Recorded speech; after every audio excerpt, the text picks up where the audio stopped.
Setelah menyerap semua doki dalam 10 kelompok racun, Xiaoyan samar-samar merasa bahwa kekuatannya telah membaik. Meskipun perasaan ini tidak terlalu jelas, itu dianggap sangat luar biasa. Lagi pula, setiap bintang dalam kelas Dozong membutuhkan energi yang sangat besar. Jika Xiaoyan dilatih dengan cara ortodoks, kemungkinan dia akan membutuhkan hampir 3-4 bulan untuk mencapai tahap ini, bahkan dengan kecepatannya sekalipun. Namun, dia mampu mencapainya dalam 1 malam. Efektivitas ini sudah cukup hebat.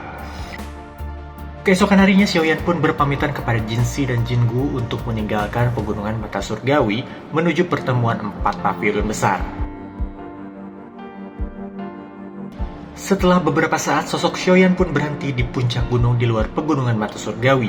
Dia mengambil peta wilayah utara dari space ringnya. Setelah itu, dia mulai mencari suatu tempat yang akan ditujunya. Menurut apa yang telah disebutkan oleh Mu Qingluan, pertemuan 4 pavilion besar ini akan diadakan di markas pavilion angin petir yang merupakan pavilion timur. Berdasarkan peta, posisi pavilion timur harusnya berada di dekat perbatasan antara wilayah utara dan tengah di dataran tengah.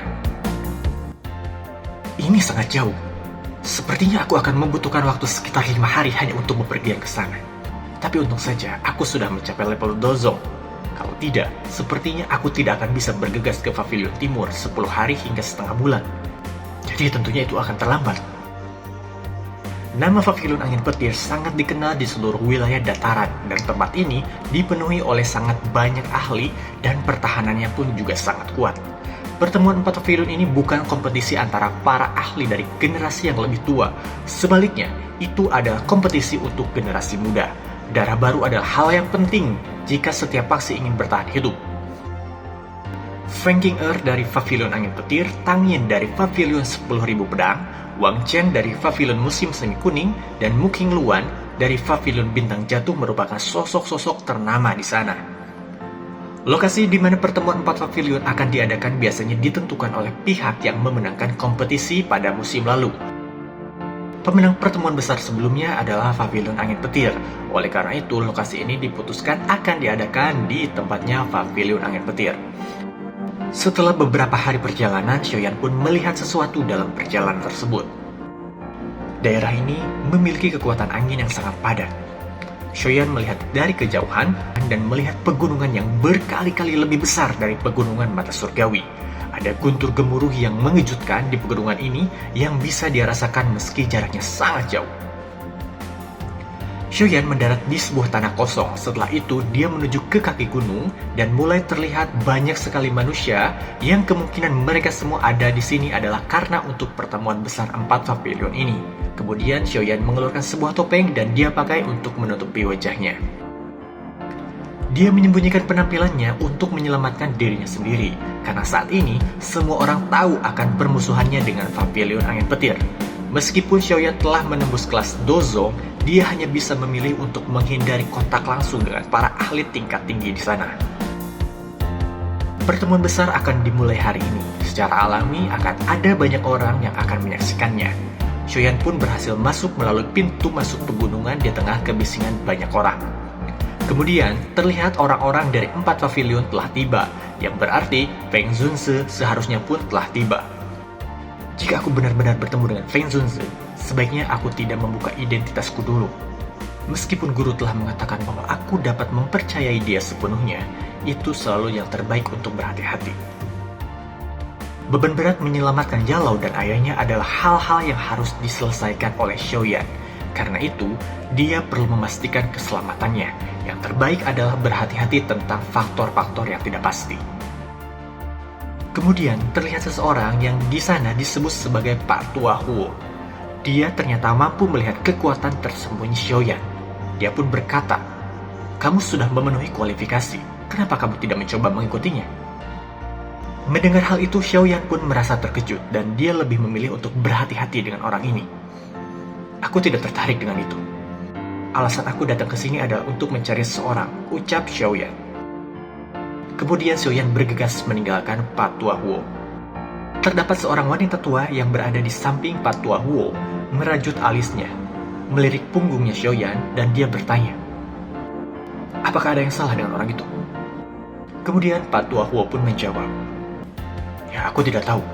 Aku hanya merasakan energi afinitas api alami tiba-tiba berfluktuasi sedikit ketika dia melangkah ke jalan batu.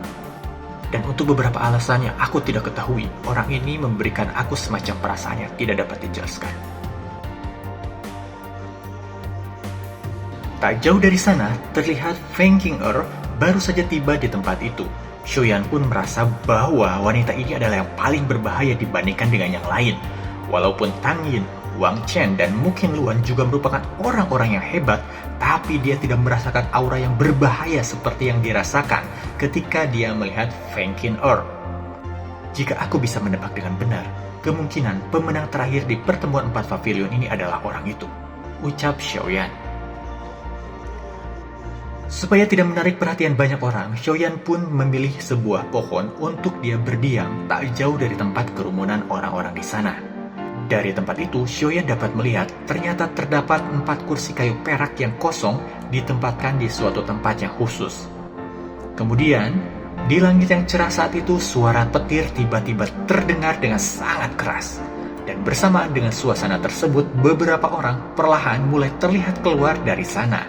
Ternyata mereka adalah 3 orang tetua dari 3 pavilion, yaitu Lei Zunze, Jian Zunze, dan Huang Quanzun. Semua orang di sana takjub atas kedatangan mereka. Dari aura merekanya saja, Xiaoyan dapat merasakan bahwa para elit Dozun ini memang sosok yang sangat mengerikan, sehingga dia tidak boleh bertindak gegabah di tempat ini. Hahaha, Jian Zunze, kamu yang tercepat tiba kali ini, ucap Lei Zunze. Mendengar hal itu, Jian Zunze langsung duduk tanpa menghiraukannya, dan semua orang di sana tahu tentang tabiat orang satu ini. Selain itu, terdengar juga terdapatnya sindiran yang ditujukan kepada Hang Quanzunze tentang kekalahannya ketika melawan Feng Zunze yang kebetulan belum hadir di sana.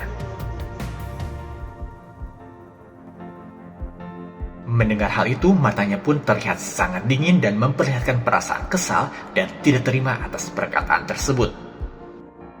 Di saat ketiga tetua pavilion sedang saling sibuk berbicara, tiba-tiba angin puyuh hijau besar muncul di atas gunung dan membuat suasana di sana menjadi lebih ramai. Bersamaan angin puyuh tersebut, terlihat terdapat 2 orang yang turun dari langit secara bersama-sama. Mata Xiaoyan pun langsung tertuju ke arah mereka berada. Dia mengenal salah satu di antaranya, yaitu Mu Qingluan yang sebelumnya ditemui di Gunung Mata Surgawi. Dari kondisi ini, Xiaoyan berpikir, apakah laki-laki yang bersama Mu Qingluan adalah gurunya? Mungkinkah dia adalah Feng Zunze?